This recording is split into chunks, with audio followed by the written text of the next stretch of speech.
string theory speculates that there may be a larger number of dimensions in our universe than what we experience on a day-to-day basis. So we regularly experience 3 dimensions of space and 1 dimension of time.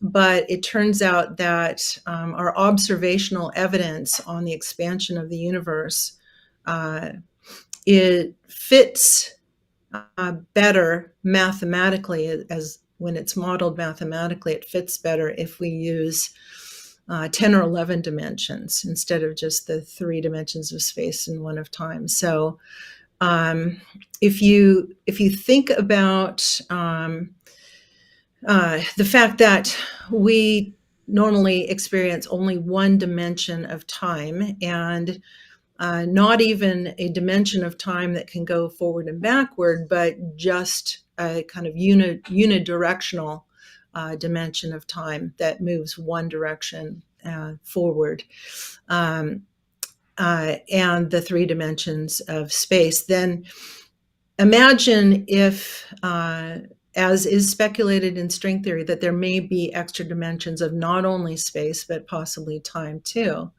If you imagine 2 dimensions of time, in other words, a plane as opposed to a line, that provides a model where an entity could be, if they have access to those 2 dimensions, everywhere at once. And again, this takes me back to a biblical perspective that God is omnipresent. He's omniscient, he's omnipresent, and he can be everywhere at once within that model. So I love the fact that kind of at the cutting edges of physics, we see this increasing compatibility between science and a biblical worldview.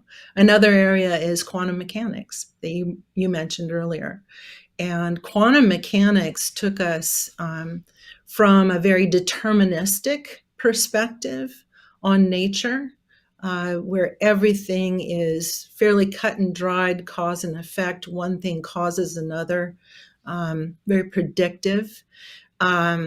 So quantum mechanics took us from classical mechanics, which we associate with Newton, and again, this cause and effect, cut and dried relationship, to a more probabilistic model of nature, where we can say that things behave a certain way most of the time, but it introduces this aspect of uncertainty. We talk about, Heisenberg's uncertainty principle that says that it's impossible to know both the velocity and the location of a particle at the same time. And, that's part of that quantum model. So in the quantum model, we have uncertainty associated with where particles are at any particular time. And so the idea is that if we live in a probabilistic universe, as opposed to a deterministic one, things can behave differently than we expect them to, without breaking the laws of physics, so to speak. So for example, one manifestation of this could be in the miraculous. Okay. So let's just say, and this is, just kind of trying to illustrate how probabilistic modeling would work, as opposed to the idea that everything is completely determined. Okay, so let's just say that 99.9999 repeating percent of the time, water is liquid at room temperature, or at, say, the temperatures that you might experience on the Sea of Galilee. But it allows for the possibility that something strange could be happening, or unpredictable happening at an atomic or molecular level, that would cause some water to be solid in those conditions. So let's just say that, this enables Jesus to walk on the water.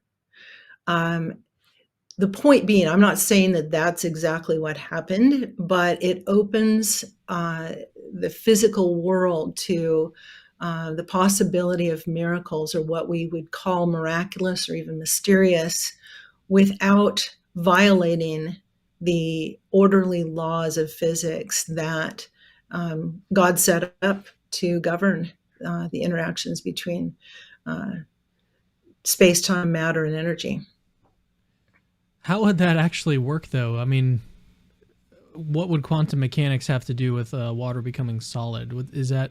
I mean, this is like way above my pay grade. How would Well, that work? yeah, right. Well, I mean, basically, gets back to what subatomic particles are doing at any point in time, and whether there are bonds that exist or don't. Um, So, I mean, just in simple, chemistry and physical states of matter. I mean, that's a pretty simple example, just from the standpoint that we experience water in three physical phases, right? Yeah. And it's not always based just on temperature, but it can be the relationship between volume, pressure, and temperature. And so, like I said, that's actually a pretty basic illustration. Again, I'm not trying to say that that's what Jesus did, but it could be. And I guess the reason I bring that up is that the quantum mechanics understanding of what's going on at a atomic or subatomic level um, leads to a certain sense of humility that says, look, we don't know for sure that matter behaves this way um, in a predictable manner. I mean, for the most part, it does, and for the most part, it follows these regular rules and laws. But quantum mechanics introduces this element of uncertainty and humility, in terms of how we understand and what we think we can or can't rule out. Hello, Cameron here. Thanks for watching this little clip. If you want more, there's actually a whole interview this clip came from. Just click the link on the screen. Oh, and by the way, we post 2 to 3 new videos a week. So if you're interested in apologetics at all, make sure to subscribe to my channel so you can catch our latest content. Oh, and then lastly, remember that Christianity is true.